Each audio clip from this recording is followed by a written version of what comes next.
우리는 지금 어디서나 잘 통하는 스마트폰이라고 하는 핸드폰들을 다 가지고 계십니다.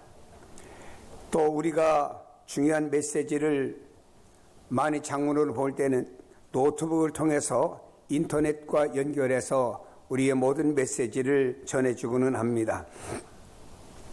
우리는 지금 기계라고 하는 스마트폰을 통해서 상대방과 대화를 나누고 있습니다.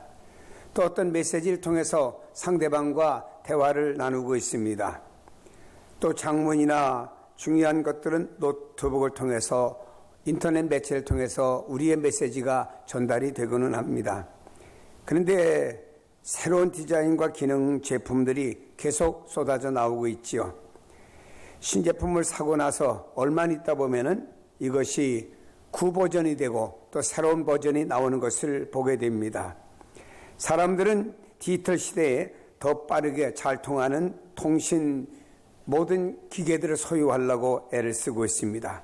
이것이 손에서 잠시라도 떨어지면 불안해하는 청소년들이 있음을 또한 볼 수 있습니다. 오늘날은 사람과 사람 간에 소통하기보다는 기계라는 매체를 통해서 상대방과 내가 소통하고 있음을 보게 됩니다. 아니 어떤 분은 직장에 가서 또 하루 종일 컴퓨터 앞에서 어떤 업무를 보다 보니까 이 사람 역시도 컴퓨터 하루 종일 소통하고 있는 모습을 보게 됩니다.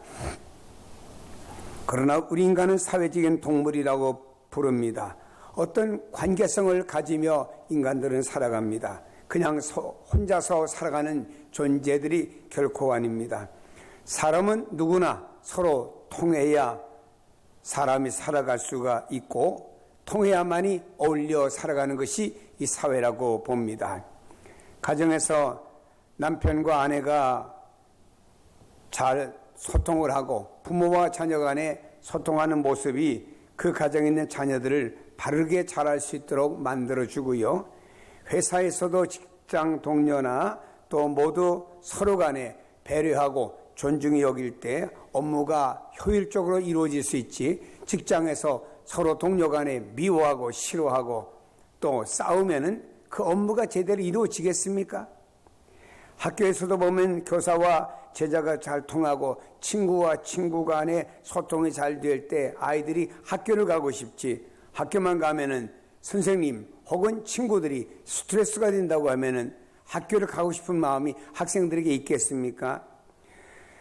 우리가 살아가는 세상은 아무리 험악하고 악한 세상이라 할지라도 사람 간에 서로 잘 통하면은 행복하게 살아갈 수가 있습니다.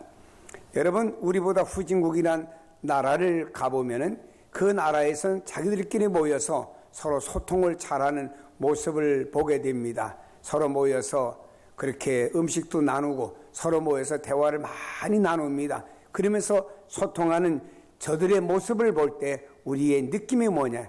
행복이란 느낌을 받을 수가 있다라고 하는 것입니다. 근데 우리 사람들에게 중요한 것이 있습니다. 사람과 사람 간에 소통하는 것보다 더 급하고 소중한 것은 무엇이냐? 하나님과 소통하는 것입니다.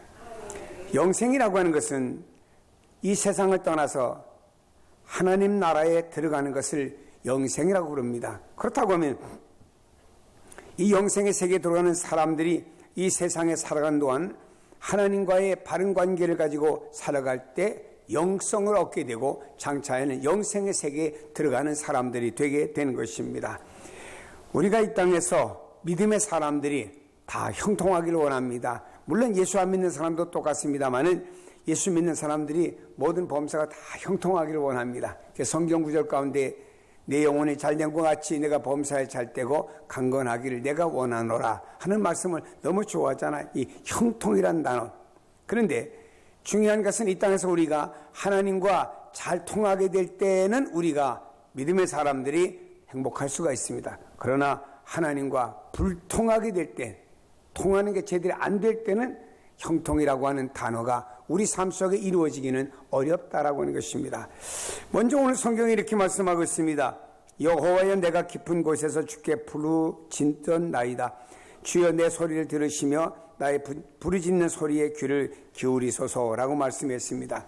여기 보니까 하나님이여 내가 깊은 곳에서 주께 부르짖고 주여 내 소리를 들으시며 나의 부르짖는 소리에 귀를 기울여 주십시오 라고 하면서 불행이라고 하는 단어는 하나님과의 관계가 단절된 데서부터 일어난다고 하는 내용인 것입니다. 지금 시편 기자는 이렇게 고백하고 있습니다. 깊은 곳에서 주께 부르짖었다라고 고백하고 있습니다. 여기 깊은 곳이란 어떤 곳인가요? 어떤 다른 성경의 번역을 보니까 깊은 구렁 속에서라고 되어 있습니다. 인간이 내려갈 수 있는 저 밑에 최고로 미끄러져서 바닥에 내려갔을 그 상황을 가리켜서 성경은 깊은 구렁 속에서라고 표현을 하고 있습니다. 인간이 내려간 최고의 밑바닥을 표현할 때 깊은 곳에서라고 표현을 하고 있습니다. 다른 성경의 표현은 이렇게 말하고 있습니다. 말할 수 없는 절망 속에서 나 주께 부르짖습니다. 번역하고요. 이 시편 기자는 도저히 헤어날 수 없는 깊은 절망 속에서 자신의 처해 있는 환경을 고백하고 있습니다. 누군가의 도움의 손길을 뻗어 건져내 주지 않으면 절대로 헤어날 수 없는 극한 절망 상태에 있는 자신의 모습을 고백하고 있습니다. 이것은 성경에 보니까 죄와 관련되어 있음을 암시해 주고 있습니다. 3절에 말씀합니다. 여호와의 주께서 죄악을 지켜보실진데 누가 서리이까? 주여 누가 서리이까? 고백합니다. 지금 시인은 스스로 죄에 대한 고백을 드러내고 있습니다. 주께서 우리의 죄악을 낱낱이 다 헤아리신다라고 하면은 주님 앞에 설 사람이 누가 있겠습니까? 우리의 마음과 생각과 모든 것들을 다 살펴보신다고 하면은 주님 앞에 설 사람이 과연 누가 있겠습니까? 하는 표현이지요. 그러나 주께서 용서해 주시니 우리가 두렵고 공경하는 마음으로 주 앞에 설 수가 있습니다라고 4절에 고백합니다. 사유하심이 주께 있음은 주를 경외하게 하심이니이다. 오늘 이 사유하심의 은총이 주님께 있으므로 우리가 그 주님을 경외하지 않을 수가 없습니다. 다시 말해 나의 죄를 용서해 주시는 은총이 주님께 있기 때문에 그 주님을 우리가 경외하지 않을 수가 없습니다라고 고백하고 있습니다. 그렇다고 하면은 지금 시편 기자는 왜 인생의 깊은 구렁 속에 빠져 있습니까? 왜 헤어날 수 없는 깊은 구렁 속에서 허우적거리고 있느냐라고 하는 것입니다. 그는 언제부턴가 서서히 죄로부터 시작이 되었다라고 고백하는 것입니다. 내가 지금 이렇게 깊은 구렁텅이에서 빠져 있고 헤어날 수가 없는 것은 언제부턴가 하나의 죄악이 사사히 들어오더니 죄가 많아져서 내가 스스로 헤어나지 못하고 있다라고 고백하고 있는 것입니다. 마마크라고 하는 것은 인간 스스로 나올 수 없는 깊은 구덩이라고 하는 뜻입니다. 그래서 시편은 기자는 이렇게 합니다. 여호와 하나님을 간절히 의지하고 그 하나님께 기도합니다. 주여 내 소리를 들으시며 나의 부르짖는 소리에 귀를 기울이소서. 나의 부르짖음을 외면하지 말고 경청해달라고 요청하고 있는 것입니다. 그리고 5절에 가서 말합니다. 나하고 내 영혼은 여호와를 기다리며 나는 주의 말씀을 바라는도다. 여기 바란다고 하는 말은 야하리라는 말인데 기다리다, 믿다라는 말입니다. 이 말은 다른 말로 말하면 믿음으로 굳게 기다리겠습니다 하는 말입니다. 다르게 성경을 번역하면 여호와여 바라고 바라옵나이다. 주께서 도와주시리라. 주님의 말씀을 믿고 또 믿습니다 라고 번역할 수 있고요. 다르게 번역하면 야훼께서 내 기도를 들으시고 구원을 주시리라. 간절히 바라리고 주께서 응답하여 주시리라고 믿고 또 믿는다고 하는 고백이 바로 이 말씀이 되는 것입니다. 여러분, 우리 인생은 이 학벌이나 지위나 재물 어떤 것도 진정한 도움이 되지 못할 때가 많이 있습니다. 어떤 사람이 돈이 많습니다.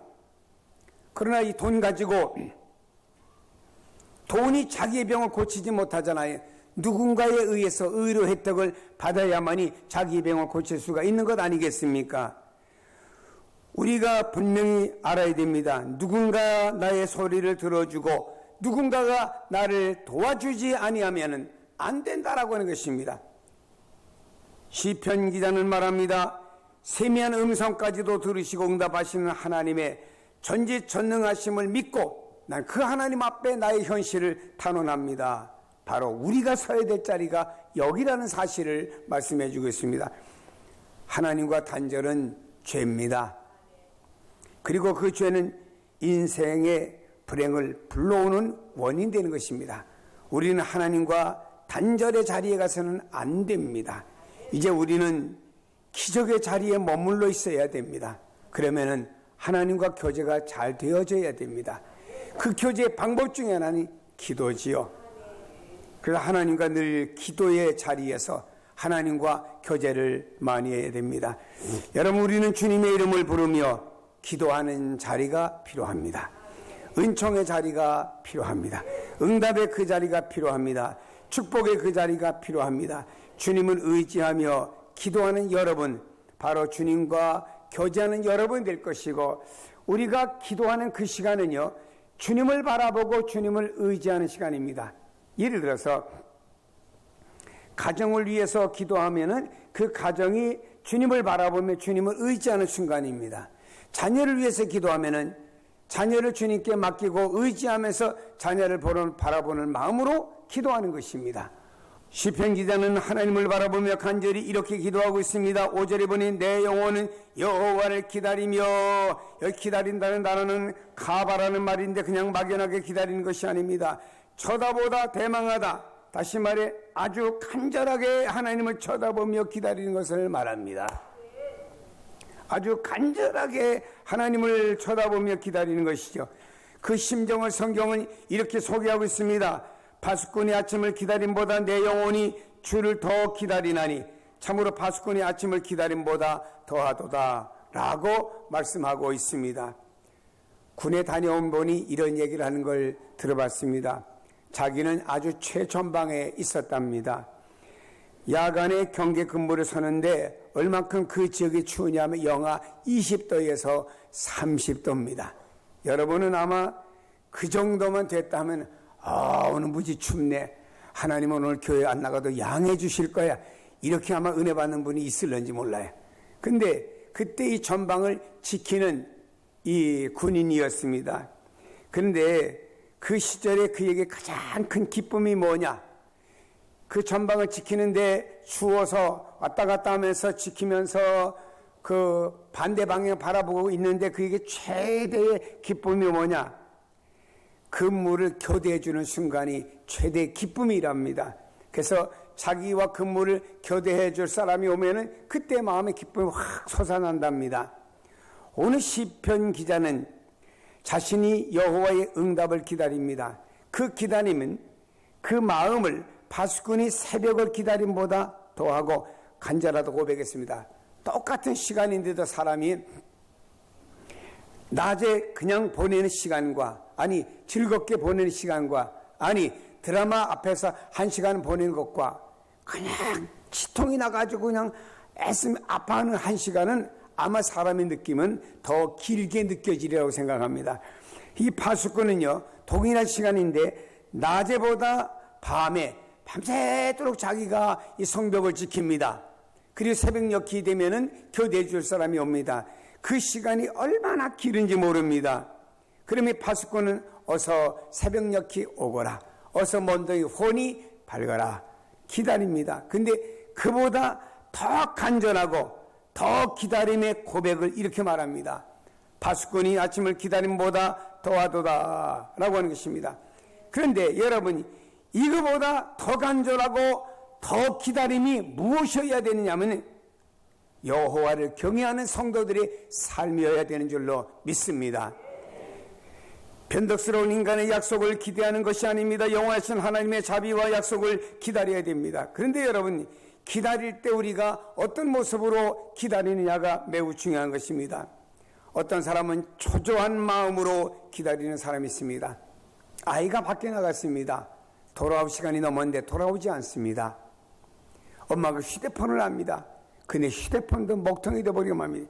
이때 엄마는 집 안에 있으니까 답답하고 이 아이가 왜 나올까 여러 가지 잡생각이 들면서 마음이 힘듭니다. 그래서 밖에 나와서 밖에서 아파트 앞에서 왔다 갔다 하면서 이 아이가 왜 안 올까 기다립니다. 이때 엄마의 기다림의 마음은 초조한 마음의 기다림이죠. 물론 우리가 시련과 절망 속에서 하나님의 응답을 기다리고 있으니 얼마나 급하고 초조한 마음이 있겠습니까? 그러나 여러분, 우리가 염려하고 근심한다고 해서 문제가 해결이 됩니까? 아니잖아요. 그래서 우리는 기다림이란 단어 속에는 두 가지가 필요합니다. 믿음이 필요하고 하나는 소망이 필요합니다. 믿음이 있고 소망이 있을 때 우리 안에는 여유로움이 찾아옵니다. 그때 우리는 어떻게 생각합니까? 하나님 때가 되시면은 하나님의 방법으로 하나님 모든 문제를 해결하실 것입니다. 바라보고 믿고 의지하게 되지 않습니까? 욥이라고 하는 사람 보세요. 잃을 건 다 잃었습니다. 재산도, 건강도, 자녀도, 심지어는 자기의 위로자가 되어줘야 될 부인마저도 옆에서 자기를 힘들게 정신적으로 스트레스를 더 줍니다. 이 욥이라는 사람은 얼마나 초조해야 됩니까? 그런 상황 속에서 욥이 그 부인에게 고백했습니다. 내게 모든 것을 주신 분도 하나님이시고 가져가신 분도 하나님이시다. 우리는 이 단어 속에서 느낄 수 있는 게, 욥이라는 사람은 대단히 여유로움이 있었다. 그 이유는 뭔가요? 하나님의 때와 하나님의 방법으로 이루어질 것을 믿고 기다린다라고 하는 것입니다. 이것이 우리의 믿음이 되어져야 됩니다. 그래서 이 기다림이라고 하는 건 결국에 우리에게 인내를 낳게 만들어줍니다. 인내는 하나님 우리에게 주시는 특별한 은사 중에 하나입니다. 성경에 말씀합니다. 야고보서 1장 4절에 인내를 온전히 이루려 이는 너희로 온전하고 구비하여 조금도 부족함이 없게 하려 함이니라. 온 인내를 그러므로 온전히 이루라고 말씀을 했습니다. 여러분, 우리의 영혼은 언제나 하나님을 향하여 있어야 되는 것입니다. 이것이 하나님의 구원과 하나님의 도우심을 기다리는 성도들의 삶의 자세인 줄로 믿습니다. 새벽을 기다리는 바수꾼의 마음, 이 시인의 모습을 본받는 우리 모두 다가 되기를 주의 이름으로 축복합니다. 바수꾼이 새벽을 얼마나 기다려, 추우니까 또 발을 동동동 구르면서 새벽아 얼른 오거라, 이 밤이 얼른 지나가거라 라고 그가 기다릴 것입니다. 그보다 더 우리는 하나님을 바라보며 하나님을 기다리며 하나님을 의지하며 그 하나님과 교제인 기도가 이루어져야 됩니다. 그때 그 하나님께서는 우리를 깊은 웅덩이에서 건져주시는 역사가 누구로 말미암아? 그 하나님으로 말미암아 나타나는 줄로 믿습니다. 그 내용에 대해서는 우리에게 이렇게 말씀합니다. 7절에 보니 이스라엘의 여호와를 바랄지어다. 여호와께서는 인자하심과 풍성한 속량이 있습니다. 그가 이스라엘을 그의 모든 죄악에서 속량하시리로라 말씀하고 있습니다. 기다리면 풍성한 축복이 있는 줄로 믿습니다. 오늘 시인은 깊은 절망 속에서 가장 현명하고 지혜로운 결정을 내립니다. 여호와를 바라보는 것입니다. 이스라엘아 여호와를 바랄지어다. 자격이 있고 떳떳해서 여호와를 바라보고 의지하라는 것이 아닙니다. 죄인일지라도 하나님을 바라보고 자격이 없을지라도 여호와를 바라보라고 하는 것입니다. 아니, 우리가 죄인이기에, 우리가 부족하기에 더 하나님을 바라보고 더 하나님을 의지하라고 하는 것입니다. 그래서 이 말씀을 다른 성경으로 번역하면 이렇게 번역할 수 있습니다. 이스라엘아, 이스라엘아, 이스라엘아. 우리를 말하면 성도들아, 이렇게 받아들일 수 있죠. 여호와를 믿으라. 여호와께서는 한결같이 따스하게 아껴주시며 언제나 기꺼이 건져주시는 분이시니 많은 죄를 지었을지라도 주께서 이스라엘을 건져주시리라. 여호와 하나님은 한결같이 따스하게 나를 아껴주시는 분이라고 고백합니다. 그리고 언제나 기꺼이 나를 건져주시는 분. 혹 우리가 많은 죄를 지었을지라도 주께서 우리를 건져주시리라고 하는 것입니다. 그래요. 주님은 자비하심이 한없으신 분이시기 때문에 우리의 죄가 아무리 많고 악할지라도 다 용서해 주십니다. 용서하시고 더 들춰내는 분 하나님이 아니에요. 기억조차도 성경에 하지 않는다고 말씀하고 있습니다. 그러므로 때때로 우리가 주님 앞에 나올 때 좀 얼굴이 뻔뻔하게 나올 필요가 있습니다. 그리고 나와서는 주님, 내가 잘못했습니다. 눈물의 용서의 기도가 필요합니다. 어떤 사람은 그래요. 난 교회 나가고 싶어도 나는 죄가 많아서 못 나온다 그랬습니다. 이 사람에게 내가 그렇게 말했습니다. 때가 많은 사람이 나는 때를 씻기 싫어서 목욕탕 가기 싫어하는 사람과 똑같을 거 아니겠어요? 우리는요, 때때로 하나님 앞에 나올 때는요, 좀 뻔뻔하게 나오세요. 그리고 하나님, 내 이렇게 부족과 연약합니다. 눈물로 용서를 구하시고, 이 주님 앞에 나오는 모든 사람은 누구나 하도 주님이 다 용서해 주십니다. 다 용서해 주십니다.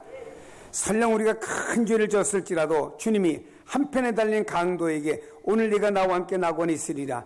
이 사람은요, 사형수입니다. 이 땅에서 사형수 이상의 그 많은 죄를 지은 사람이 어디 있겠습니까?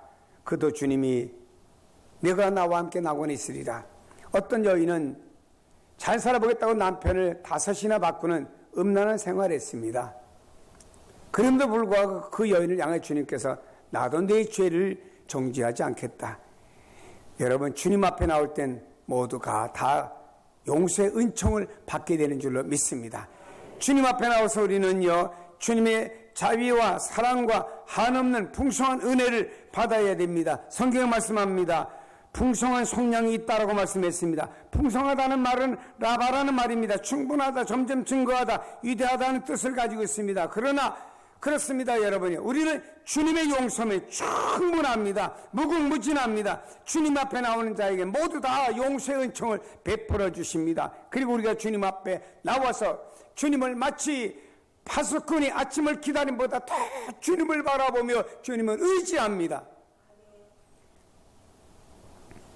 그리고 그 주님과 더불어 교제라고 하는 기도를 드리게 됩니다. 그때 주님께서는 우리를 저 구렁텅이에서 우리를 이끌어내 주시는 줄로 믿으시기를 바랍니다. 사랑하는 여러분, 우리가 예를 들어서 자녀를 위해 기도할 때는 지금 자녀를 주님께 맡기는 마음인 것이죠. 맡기는 순간이죠. 사업을 위해 기도할 때는 사업을 주님께 맡기는 순간입니다. 우리가 건강을 위해 기도할 때 건강을 주님께 맡기는 순간입니다. 주님께 맡겨버리게 될 때 주님께서 우리에게 은혜를 주시면은 놀라운 역사가 임하게 되는 것입니다. 그렇기 때문에 우리는 우리 주님이 우리를 건져주실 때 그 주님 안에서 우리에게는 풍성한 은혜가 임한다는 사실을 믿기를 바랍니다. 사랑하는 여러분요, 파수꾼이 아침을 기다림보다 더 나는 주님을 의지합니다. 더 주님을 바라봅니다. 용서가 있습니다. 교제가 있습니다. 응답이 있습니다. 저 구렁텅이에서 우리 나약하고 비천한 곳에서 우리를 건져주시는 역사가 예수 그리스도 안에 있는 줄로 믿기를 축복합니다. 기도하십니다.